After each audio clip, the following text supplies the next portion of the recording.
शुभ सकाळ पिलामाने आज आम चतुर्थ श्रेणी साहित्य कलिका बहिर राजांक नूतन परिच्छेद प्रबंध विषय रे पढ़िबा।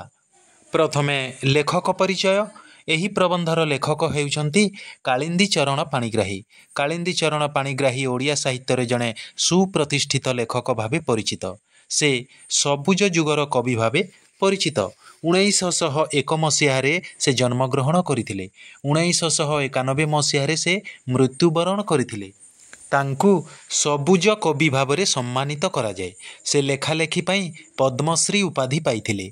मांसर विलाप, माटीर मनीष, लुहार मनीष, गांधारीर आशीर्वाद और छुरीटीए लोड़ा आदि कालजयी लेखा पाई से प्रसिद्धि अर्जन करिसंती।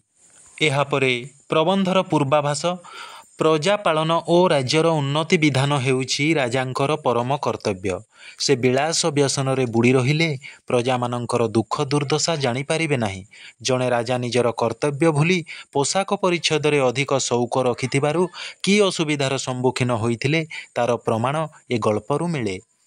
एहा परठारु शौखीन पोशाक प्रति तांकर आउ ममता रहिला नाही एवं से राज्य कार्य रे मनोनिवेश करिथिले। एही कथाकू सुसाहित्यिक कालिंदी चरण पाणिग्राही एही प्रबंधरे सुंदर भावरे उपस्थापन करिसंती। एबे विषय वस्तु। गोटिए देशरे जणे राजा थिले।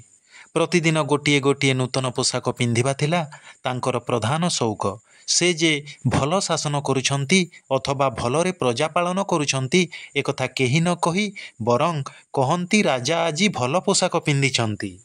नूतन परिच्छेद पाई राजा एक प्रकार पागल होई पड़िथिले। थरे से घोषणा कले जे जेउ कारीगर तांको पाई संपूर्ण एक नूतन धरणर पोशाक तैयारी करि पारिबो ताकु से 100 स्वर्ण मुद्रा पुरस्कार देबे। ए संवाद शुणी दुई जन सठ अर्थ लोभरे राजांक सम्मुखरे जाई उपस्थित होई कहिले, महाराज आम्भे संपूर्ण एक नूतन धरणर पोशाक आपणक निमंते प्रस्तुत करिदेबु। से भली पोशाक आज पर्यंत केही देखि नथिबे। से हेबो एक अद्भुत पोशाक। तार एक विचित्र गुण हेउछि एही जे जेउ लोक बुद्धिहीन एवं निजर आसनर अयोग्य ताहार चक्षुकु से वस्त्र आदौ देखा जीव नाही।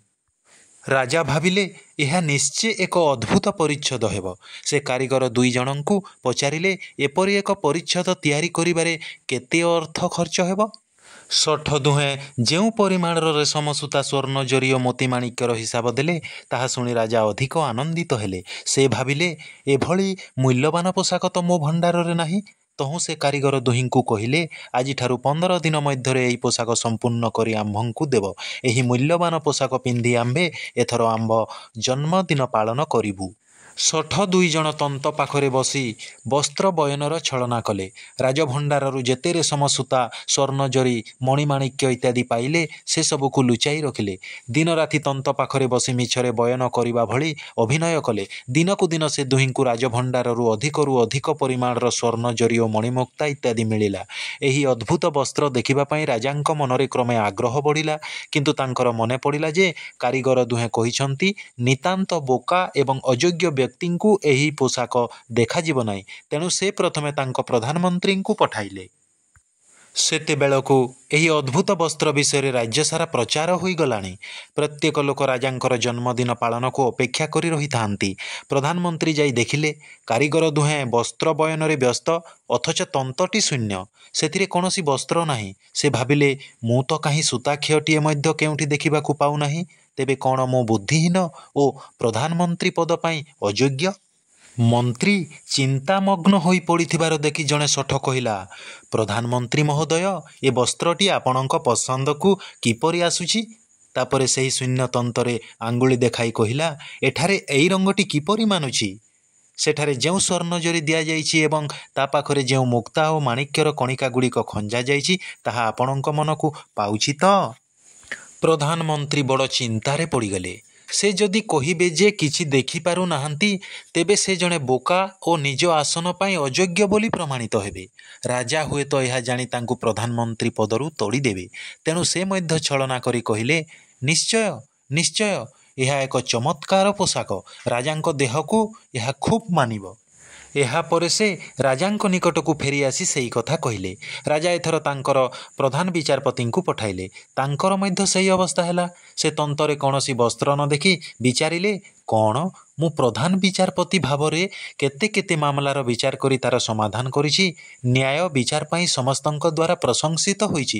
ମୁଁ ତେବେ କ'ଣ ବୁଦ୍ଧିହୀନ ଓ ପ୍ରଧାନ ବିଚାରପତି ପଦ ପାଇଁ ଅଯୋଗ୍ୟ? କାହିଁ, ମୁଁ ତ କୌଣସି ବସ୍ତ୍ର ଦେଖିପାରୁନାହିଁ। ସେ ତାଙ୍କର ଦୁର୍ବଳତା ଲୁଚାଇବା ପାଇଁ ରାଜାଙ୍କ ପାଖରେ ଆସି ଜଣାଇଲେ, ମହାରାଜ, ଏହି କାରିଗର ଦୁହେଁ ଅସାଧାରଣ ଓ ଆଶ୍ଚର୍ଯ୍ୟଜନକ ପୋଷାକ ପ୍ରସ୍ତୁତ କରୁଛନ୍ତି। ଏଥର ରାଜା ସ୍ୱୟଂ ତାଙ୍କର କେତେକ ବିଶ୍ୱସ୍ତ କର୍ମଚାରୀଙ୍କ ସହିତ ଯାଇ ତନ୍ତ ନିକଟରେ ଉପସ୍ଥିତ ହେଲେ। ସେମାନଙ୍କ ସହିତ ପ୍ରଧାନମନ୍ତ୍ରୀ ଓ ପ୍ରଧାନ ବିଚାରପତି ମଧ୍ୟ ଗଲେ। ସେ ଦୁହେଁ ସେହି ଅଦ୍ଭୁତ ବସ୍ତ୍ରଟିକୁ ଦେଖିପାରୁଥିବା ଭଳି ଛଳନା କରି କହିଲେ, ଦେଖନ୍ତୁ ମହାରାଜ, ଏଇ ନୂତନ ପରିଚ୍ଛଦଟି କେଡ଼େ ସୁନ୍ଦର ହୋଇଛି। ସ୍ୱର୍ଣ୍ଣ ଜରି ଓ ମଣିମୁକ୍ତା ଯଥାସ୍ଥାନରେ ଖଞ୍ଜାଯାଇ କେଡ଼େ ମନୋହର ଦିଶୁଛି। ସେମାନେ ଭାବୁଥାନ୍ତି ଯେ ବୋଧହୁଏ କେବଳ ତାଙ୍କରି ବ୍ୟତୀତ ଅନ୍ୟମାନେ ସମସ୍ତେ ସେହି ବସ୍ତ୍ରଟିକୁ ଦେଖିପାରୁଛନ୍ତି। ରାଜା କିନ୍ତୁ ମନେ ମନେ ଭାବୁଥାନ୍ତି, ସମସ୍ତେ ସେହି ବସ୍ତ୍ରଟିକୁ ଦେଖିପାରୁଥିବା ସ୍ଥଳେ ସେ ନିଜେ କାହିଁକି ଦେଖିପାରୁନାହାନ୍ତି? ସେ ତେବେ କ'ଣ ରାଜପଦ ପାଇଁ ଅଯୋଗ୍ୟ? ପ୍ରଜାମାନେ ଏକଥା ଜାଣିଲେ କ'ଣ ଭାବିବେ?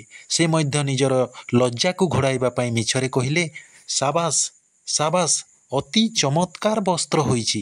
ରାଜାଙ୍କ ସାଙ୍ଗରେ ଯାଇଥିବା ଅନ୍ୟାନ୍ୟ କର୍ମଚାରୀମାନେ ମଧ୍ୟ କୌଣସି ବସ୍ତ୍ର ଦେଖିପାରୁନଥିଲେ। ସେମାନେ କାଳେ ବୋକା ଓ ଅଯୋଗ୍ୟ ପ୍ରମାଣିତ ହେବେ, ସେଥିପାଇଁ ଅନ୍ୟମାନଙ୍କ ଭଳି ମିଛରେ କହିଲେ, ବାଃ, ଚମତ୍କାର ହୋଇଛି। ରାଜାଙ୍କର ଜନ୍ମୋତ୍ସବର ପୂର୍ବଦିନ 62 ଜଣ ସୁବର୍ଣ୍ଣ ଥାଳିରେ ନୂତନ ପରିଚ୍ଛଦଟିକୁ ରଖିଥିବାର ଅଭିନୟ କରି ଶୂନ୍ୟ ଥାଳିକୁ ନେଇ ରାଜାଙ୍କୁ ଉପହାର ଦେଲେ। ଏହାପରେ ରାଜାଙ୍କଠାରୁ ପୁରସ୍କାର ଘେନି ଚାଲିଗଲେ। ଜନ୍ମଦିନ ସକାଳୁ ରାଜାଙ୍କର ଭୃତ୍ୟ ତାହାଙ୍କୁ ନୂତନ ପରିଚ୍ଛଦଟି ପିନ୍ଧାଇ ଦେବାକୁ ଆସିଲା। ସେ ଦେଖିଲା ଥାଳିଟି ଶୂନ୍ୟ, ତା ଭିତରେ ପ୍ରକୃତରେ କୌଣସି ପୋଷାକ ନାହିଁ। ସେ କହିଲା, ମହାରାଜ, ମୁଁ ପଛକେ ବୋକା ଓ ଅଯୋଗ୍ୟ ବୋଲି ପ୍ରମାଣିତ ହୋଇପାରେ, କିନ୍ତୁ ଆପଣଙ୍କୁ ଖୁସି କରିବା ପାଇଁ କେବେ ହେଲେ ମିଥ୍ୟା କହିପାରିବି ନାହିଁ। ପ୍ରକୃତରେ ଏ ଥାଳିରେ କୌଣସି ବସ୍ତ୍ର ନାହିଁ। ମୋର ମନେ ହୁଏ ସେ 2 ଜଣ ମିଥ୍ୟାବାଦୀ ଓ ଠକ ଅଟନ୍ତି। ଆମକୁ ଠକି ବହୁ ଅର୍ଥ ନେଇ ପଳାଇଛନ୍ତି। ରାଜା ଏଇ କଥା ଶୁଣି ନିଜର ଭ୍ରମ ବୁଝିପାରିଲେ ଏବଂ ମନେ ମନେ ଅତ୍ୟନ୍ତ ଲଜ୍ଜିତ ହେଲେ। ସେଇଦିନ ତାଙ୍କର ସୌଖିନ ପୋଷାକ ପ୍ରତି ମମତା ଛାଡ଼ିଗଲା। ସେ ଏଣିକି ରାଜକାର୍ଯ୍ୟରେ ମନୋନିବେଶ କଲେ। 62 ଜଣ ସମଗ୍ର ରାଜ୍ୟର ଲୋକଙ୍କୁ ବୋକା ଓ ଅଯୋଗ୍ୟ ପ୍ରମାଣ କରି ପ୍ରଚୁର ଅର୍ଥ ନେଇ ଚାଲିଯିବା ପୂର୍ବରୁ ଧରାପଡ଼ି କଠିନ ଶାସ୍ତି ଭୋଗ କଲେ। ତେବେ ପିଲାମାନେ, ଆଜି ତ ସମୟ ହୋଇଯାଇଛି। ପୁଣି ପରବର୍ତ୍ତୀ ଶିକ୍ଷଣ କାର୍ଯ୍ୟରେ ଆହୁରି ଅଧିକ ଜାଣିବା। ତୁମେମାନେ ଆମର ଶିକ୍ଷଣ କାର୍ଯ୍ୟ ଦେଖୁଥିବାରୁ ତୁମମାନଙ୍କୁ ବହୁତ ବହୁତ ଧନ୍ୟବାଦ।